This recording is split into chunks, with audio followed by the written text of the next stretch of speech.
안녕하세요. 큐티 클래스의 오늘 친구들 환영합니다. 이제 성탄절을 우리가 며칠 앞두고 있는데 매일 어, 그 안전 문자를 받을 때마다 가슴이 철렁철렁 거리다 보니 성탄의 기쁨이 좀 예전과는 좀 다르지 않을까 싶어요. 그래도 변함없는 건 어, 성탄절을 통해 예수님은 우리에게 또 새로운 기쁨과 희망을 늘 주신다는 거예요. 자, 어, 여기에 나와 있는 화면처럼 여러분은 예수님께 어떠한 선물을 준비했는지 모르겠어요. 자, 그래서 오늘 묵상할 제목은 2020년 나의 성탄절. 그래서 누가복음 1장 26절에서 38절까지 말씀을 통해서 올해 나의 성탄절을 어떻게 더 의미 있게 보낼지 우리가 함께 묵상해 보면 좋겠습니다. 보통 성탄절을 우리가 잘 알듯이 예수님의 태어나심을 축하하는 그런 기념하는 날이죠. 전 세계적으로 축제를 즐기기도 합니다. 아이들은 올해는 어떤 선물을 받을까 기뻐하며, 또 젊은이들은 성탄의 낭만을 즐기죠.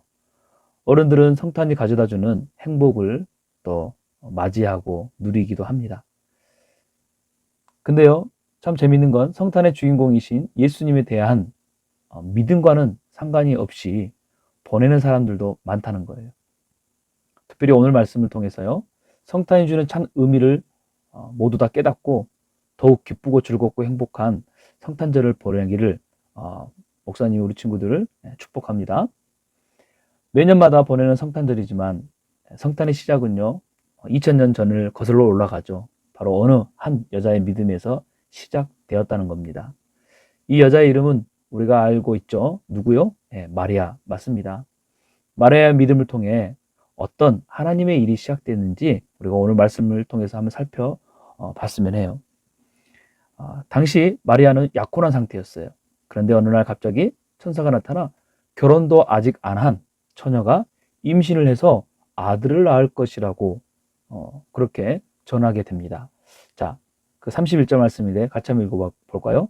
보아라, 네가 잉태 아들을 낳을 것이다. 그러면 그 이름을 예수라 하여라. 하나님의 은혜라고 말하지만, 천사가 전했다고 말하지만, 여러분 갑자기 이런 상황에 처하면 어떨 것 같아요? 마리아는 너무 놀라죠. 당연한 반응입니다. 마리아는 많은 생각을 했을 거예요. 왜 하필이면 나일까? 나는 결혼을 약속한 남자도 있는데 만일 진짜 임신해 아들을 낳게 되면, 사실 이건 말도 안 되죠. 생물학적으로 보면 이 자체도 이해가 안 되고 받아들이기 힘든데, 그러나 마리아에게는 만약 이 일로 파혼이 되면 사회적 책임도 져야 됐어요. 아마 이러한 상황을 예의지 못한 사람들은요, 분명 마리아를 문란한 여성으로 오해해서 공개 처형을 할 수도 있기 때문이에요. 설사 처형을 당하지 않는다 해도 어때요? 그의 인생이 이대로 끝나고 말 거라는 거죠. 결혼도 파혼되고 자기의 인생도 어쩌면 계획대로 되지 않기 때문이죠. 이때 마리아의 나이를 가늠해 보기는 사실 좀 어렵겠지만, 당시 관습을 보면 요셉과 정혼했다고 하는데 보통 정혼하는 나이가 10대 중반이었다고 해요. 자, 10대 중반의 이 어린아이, 얼마나 꿈 많고 인생에 대한 기대감이 컸을까. 결혼을 앞두고 있었으니 여인으로서 한 남자에게 사랑을 받고 또 아름다운 가정을 계획했을 거예요. 하지만 자기가 세운 계획과는 전혀 다른 길로 가게 됩니다.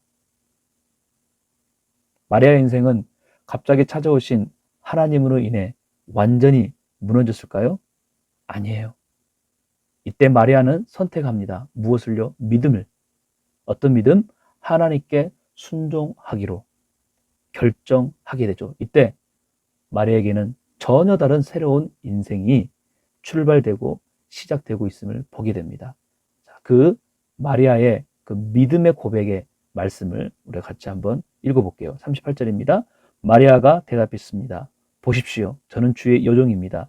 당신의 말씀대로 제게 이루어지기를 원합니다. 여러분, 믿음은요, 받아들임에 있어요. 인정하는 거예요. 그리고 말씀대로 내 삶에 이루어지기를 기대하는 것이 진짜 믿음이라는 거예요. 마리아처럼 내 인생에 갑자기 일어나고 어떤 일이 일어나고 또 하나님이 나에게 어떤 것을 말씀하실 경우가 있어요. 근데 이것을 내가 판단하고 이해하고 또 잣대로 재듯이 내가 이것을 생각하는 것보다 무엇이 순종을 선택하는 것이 중요하다는 거예요. 2020년 성탄절을 보내면서 목사님 우리 친구들에게 묻고 싶어요. 여러분에게 어떤 일이 일어났습니까? 또 하나님이 여러분에게 무엇을 원하시는 것 같아요? 이것저것 고민하지 마십시다. 이것저것 우리가 계산하지 말고 어때요? 믿음으로 순종하기를 선택한다는 거예요. 주의 뜻대로, 주의 말씀대로 내 삶에 이루어지길 기대하는 것. 이때요, 하나님은요, 우리 삶에 오셔서 마음껏 일하실 수 있게 된다는 거예요. 다시 말해서 여러분, 하나님께서 나의 인생 가운데 오셔서 마음껏 일하시도록 여러분의 삶을, 여러분의 인생을 내어 드리는 거예요. 이처럼 믿음의 사람은요, 하나님께서 쓰시기에 불편함이 없는 그런 사람이라는 것입니다. 하나님이 쓰시기에 나는 불편한지 편한지 한번 생각해 봤으면 좋겠어요. 그래서 우리 올해 성탄절 예수님께 드릴 선물을 이렇게 준비해 보면 어때요? 2020년 예수님께 드릴 성탄 선물로 마리아와 같은 믿음으로 여러분의 자신을 드려보길 바랍니다. 갑자기 어떠한 상황이나 또 하나님이 나에게 무엇을 말씀하실지라도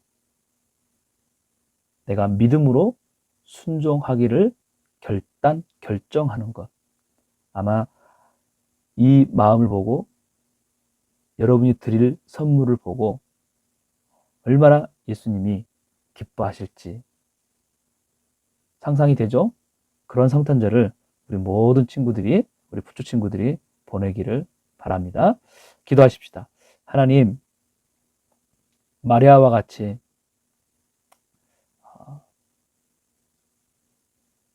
내게 일어난 그 모든 일을 받아들이고 믿음으로 인정하고 또 주의 말씀대로 이루어지길 믿음으로 그렇게 결단하며 드릴 수 있는 우리의 그런 믿음이 되게 하여 주옵소서. 그래서 마음껏 우리 친구들을 하나님 나라 위에 사용하여 주옵소서. 예수님의 이름으로 기도합니다. 아멘. 자, 우리 12월 25일 금요일 날 우리 성탄 예배 11시 때 만나기를 약속하면서 우리 다음 주에 또 큐티 클래스에서 다시 만납시다. 안녕.